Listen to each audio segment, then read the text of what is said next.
Thank you so much. All right, just a couple of admin things before I start. Please do silence any electronic stuff that you have. And I want to acknowledge the generous support of the Naval War College Foundation for a number of things. They've helped pay for some of the speaker fees. There will be free coffee in the foyer at break provided by them. And we have a number of members of the foundation in the audience, so thank you very much for helping us and for being here with us. What I want to do for just about a half an hour is sort of frame the discussion. For those of you who are here at Convocation, this will be a little bit of repetition, but welcome to the new class as well, for whom this will be an abbreviated version of a longer talk I gave in the fall. And then I want to talk, actually the Admiral's done such a great job summarizing who our speakers are that I can go through that very quickly. The Admiral was talking about General Dempsey, and I just want to give you a minute to read this. This is from this white paper that he recently issued.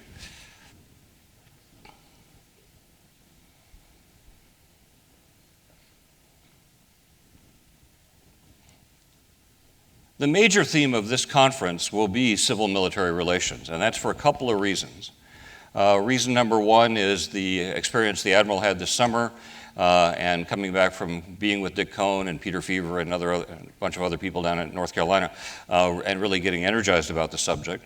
It also seemed that it would be highly appropriate to talk about it in light of the fairly fractious election cycle we've just been through, and thinking about pretty clearly what your loyalty to the U.S. Constitution means when it's a matter of a party that you may not personally politically agree with being in charge, and also the rule of law. And those are themes that our speakers for today and early tomorrow will hit pretty hard. If you haven't read it, this is the Chairman's white paper. And as Admiral Christensen said, it's easily found on the Chairman's webpage, and it's not very long. But it really articulates a very clear vision of his concern that we need to renew a sense of what it is to be part of the profession of arms.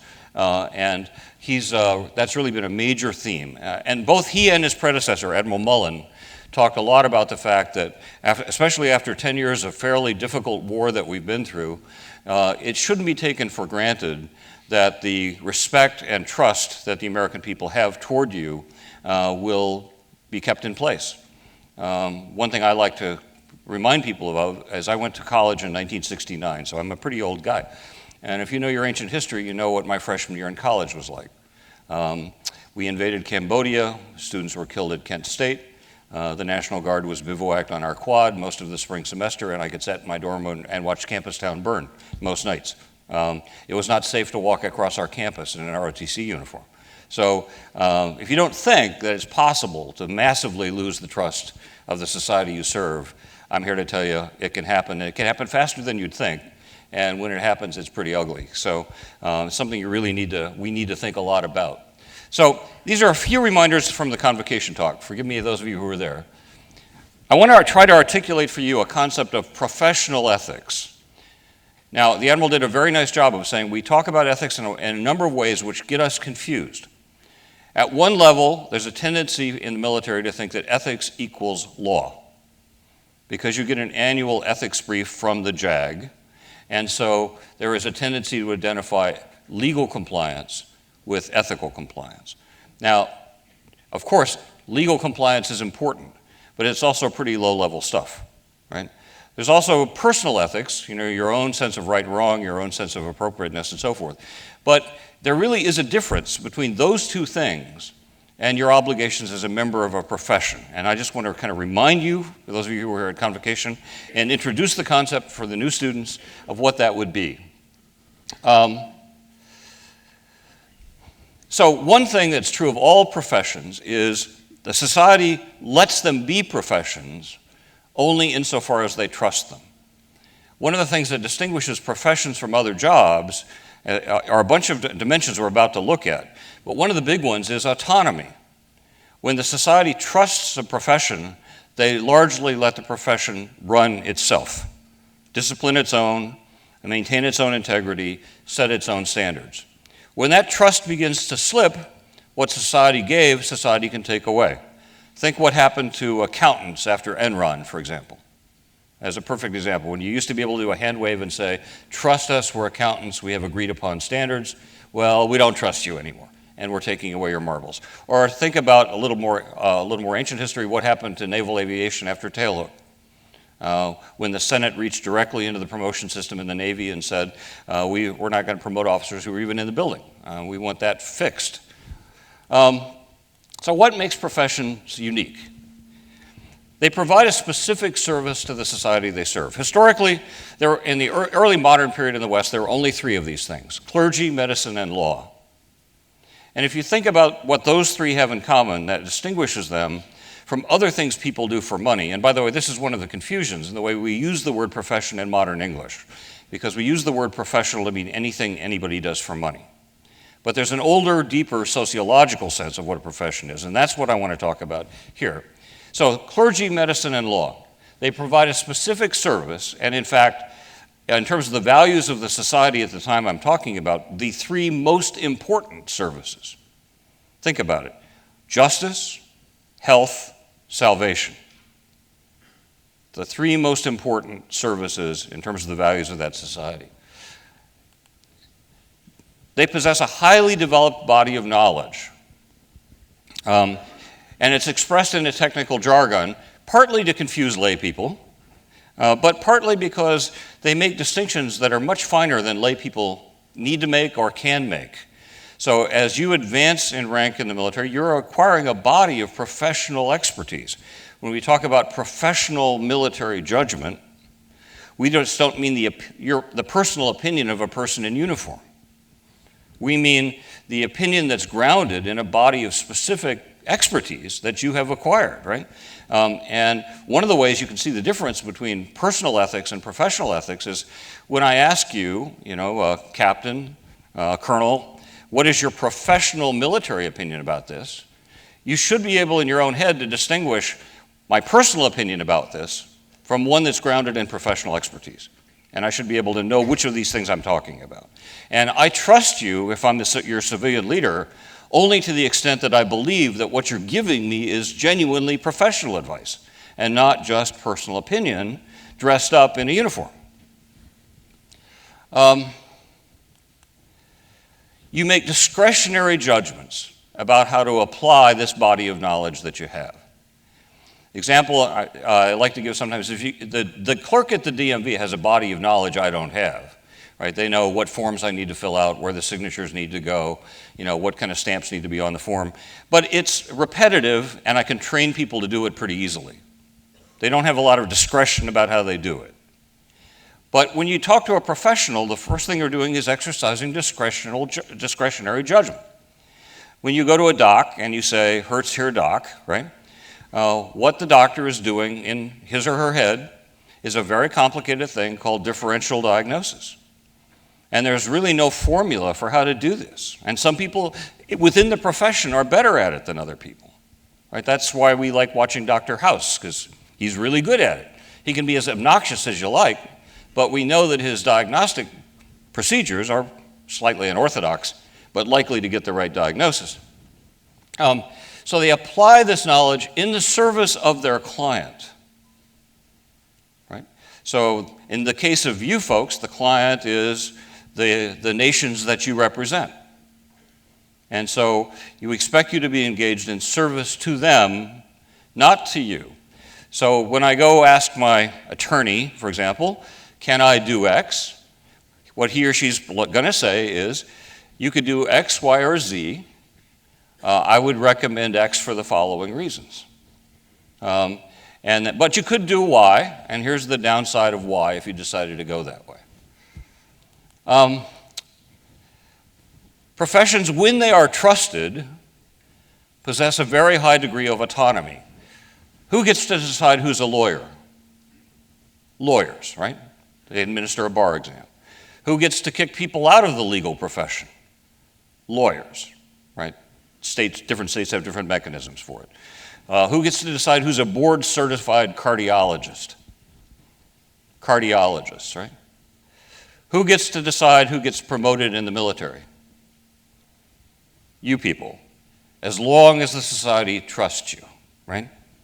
When they cease to trust you, then they want to reach into the promotion system and say, we're not sure we trust you as much anymore, and we're going to take away some of those marbles, at least for a while, until you convince us that you know what you're doing. So every visible failure to discipline egregious bad behavior is in principle an undermining of the professional basis of what you do and of the autonomy that you'd like to have. For example, I used to teach at a medical school when I was very young, and one of the most amazing things in medical schools to me is something called an M&M board, a morbidity and mortality board. When something bad happens in, say, a surgery, we all go behind closed doors and we just completely decimate the person who screwed up. And the idea is we do this behind closed doors, we kiss and make up, we go back out, and all's good. We just wanted to make sure you fully understand how you screwed this up. And by the way, if you screw it up a few more times, then we'll have another conversation. But at least for now, we just want to look at this particular failure and make sure that it doesn't happen again and that you thoroughly understand how you messed it up. There's an interest in promotion according to some kind of agreed upon standards. One of the worries I know, for example, in the Army recently has been, because the Army has been so stressed, a selection up to the rank of 05 or so has been pretty indiscriminate. And I think the Army is genuinely worried that they need to have somewhat more rigorous standards back as we come back out of these conflicts, and we don't need to just be busy all the time to really think through what these standards ought to look like. It may be, sir, that one of the things that's going to come out of this new Navy system is a clear articulation of what the standards are as well, I think, don't you? High degree of public trust, we probably hit that excessively. And the question of why people are motivated to do what they do. You know, the difference between professions and jobs is most people do their jobs to make money. Most people do their jobs to make money. You know, think of the Dolly Parton song, 9 to 5, right? I mean, that's what I'm doing. I'm working 9 to 5, right? Just to make a living. But professionals, if they're truly professionals, don't think that way about what they do. After they're actually socialized into the profession, it's not the job you do, it's kind of what you are. And so most of you who've gotten this far in military careers are going to be military people the rest of your lives, long after you retire. I mean, the habits, the characteristics, the attitudes you have are part of you down to your toes at a certain point, right? And it's and you know, if you find a doc or a lawyer or for that matter a military officer who says, I'm only in this for the money, I mean, that just immediately sounds bad. It rings on the ear. Well, then you're the wrong kind of person and you shouldn't be here. So what's all that got to do with ethics? Well, as I said at the beginning, professional ethics is distinct from personal ethics. Because we're expecting you to be able to serve the client and, if necessary, put your personal opinion aside. A simple example in the U.S. military that came up recently was a question that was asked in the fall convocation. Can you give me an example where personal ethics or personal beliefs and professional duty might diverge? I said, sure, the repeal of Don't Ask, Don't Tell. I mean, you may have whatever opinion you want about homosexuality or about whether this was a good policy. But now that it is the policy, if you are a commander, your job is to implement the policy. Not with foot dragging and not with hesitation, but with enthusiasm. That is the policy. Other people get to make the policy. If you don't like it, you should get out, because we're not asking your opinion about this.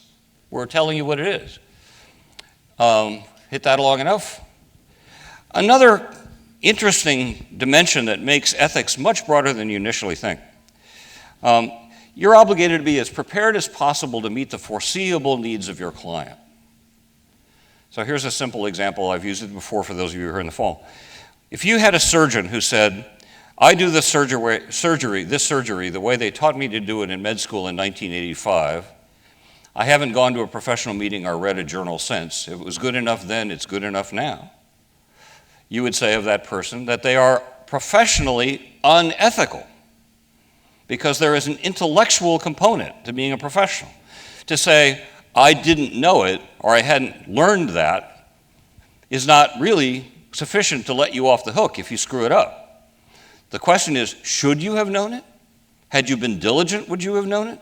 Had you been keeping up in the journals, reading about your profession, studying, thinking, would you have anticipated this?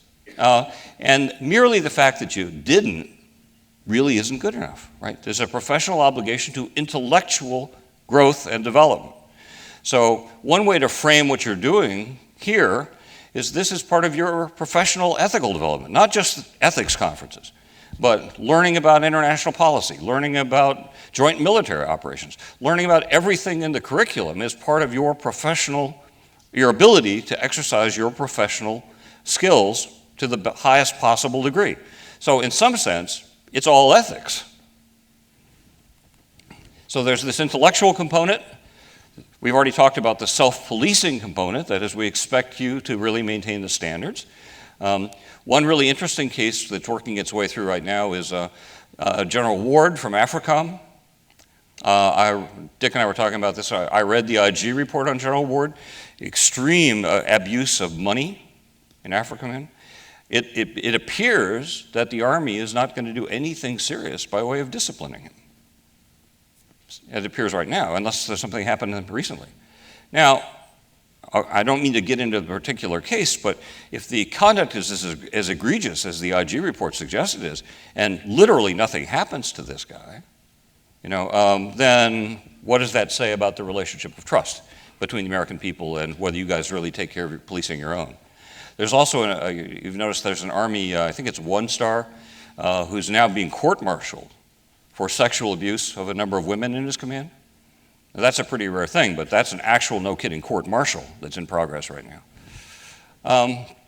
And then just your personal conduct. And as the Admiral said, it's tempting to whine about the fact that the standards keep going up. And in the old days, the very people who may be disciplining you now did things that if you did them now would get you hung.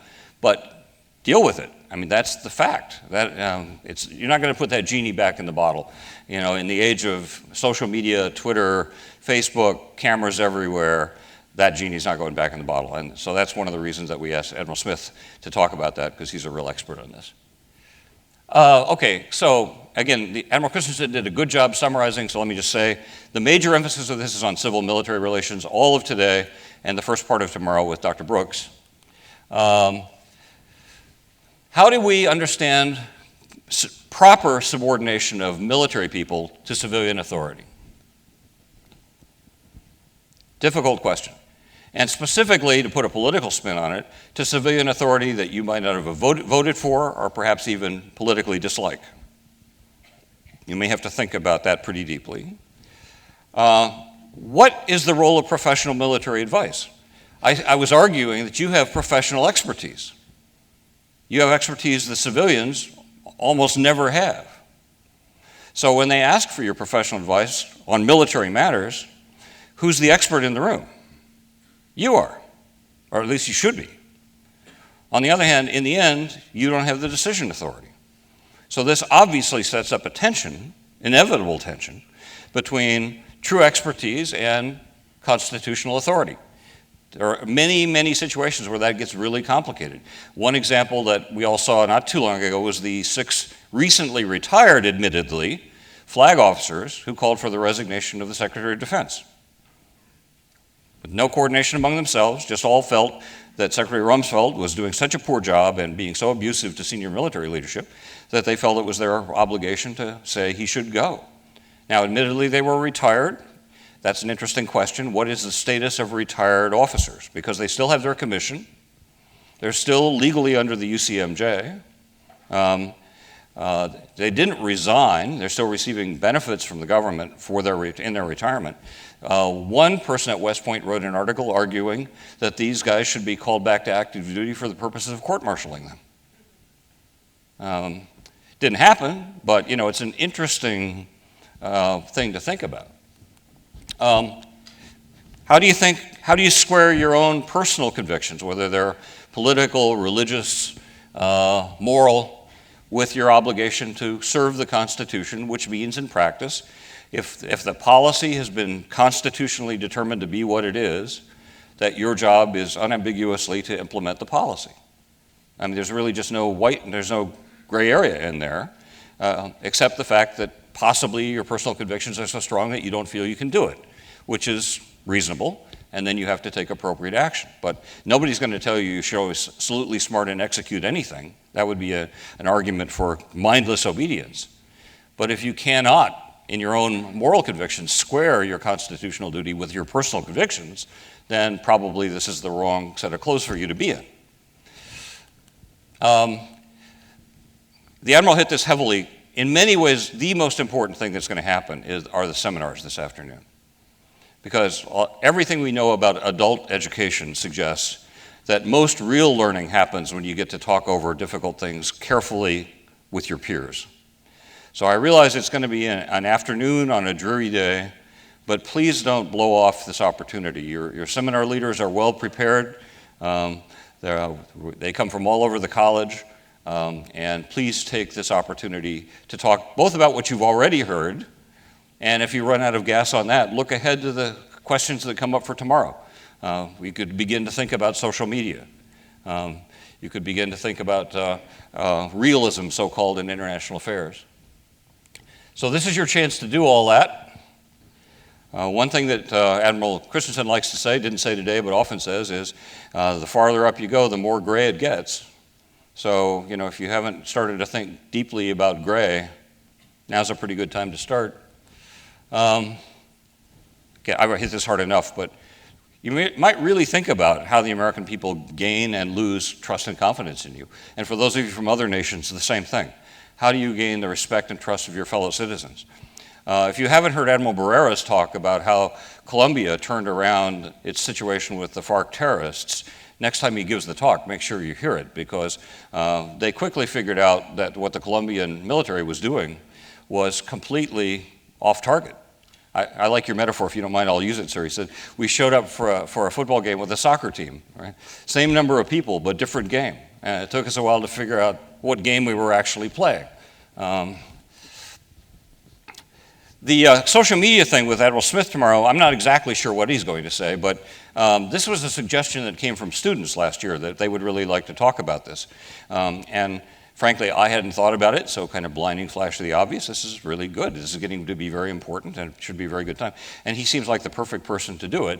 Here are the things I think he might talk about, but this is purely speculation on my part. An obvious one is OPSEC implications. When everybody in your unit has a Facebook account, how do you monitor what they put on it about deployments, activities, what's going on, so forth. Some commanders have Facebook accounts for their own commands. Others don't. Is that a good idea? Is it a bad idea? If it's a good idea, what kinds of stuff do you want to put up there?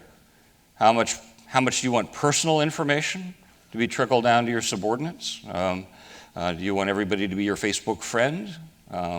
Good question. You know that one thing that could bite you any day is some little thing happens in your command and it gets posted on Facebook or Twitter. Right? Embarrassing pictures, embarrassing news stories, whatever. And you can't really prevent that from happening, can you? I mean, the closest you can get to preventing it from happening is make sure potentially embarrassing things don't happen so that they can't be filmed and put on Facebook. But you can't even control that. And then using it operationally. We had a conference last year on the Libya operation. And the Canadian NATO commander said, I was trying to drop all these old-style, dumb leaflets over Libya. Most of the bombs were duds. Leaflets didn't get out.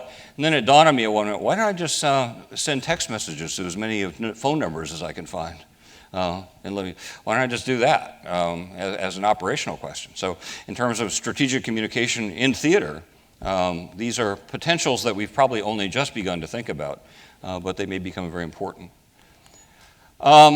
And then lastly, Dr. Neston is going to talk about an old chestnut in international relations theory, so-called realism, which says, really, ethics talk, when it's applied to the international system, is truly meaningless. It's just foam on the ocean. That all that really matters in international affairs is power and power politics.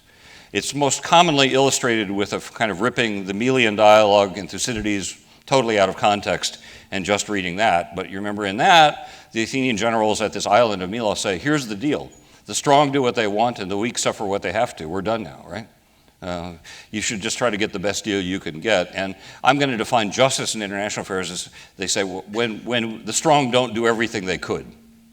That's the definition of justice in international affairs. And we're done now. So Mark is going to talk about that. So is this talk that we like? We do tend to talk about what we do here in pretty moralistic terms. Self-defense, preserving freedom. Is all of that noble talk just a smokescreen, or is there substance to it? That's the question that Mark is going to take us into. And of course, that bears directly on the question of just war theory. What is the role of the kinds of judgments we think we're making when we go through a just war drill? Do states ever refrain from going to war because they've thought it through and realized it was unjust? Does that realistically happen? So that's it from me. Now let me transition to introducing Dr. Cohn.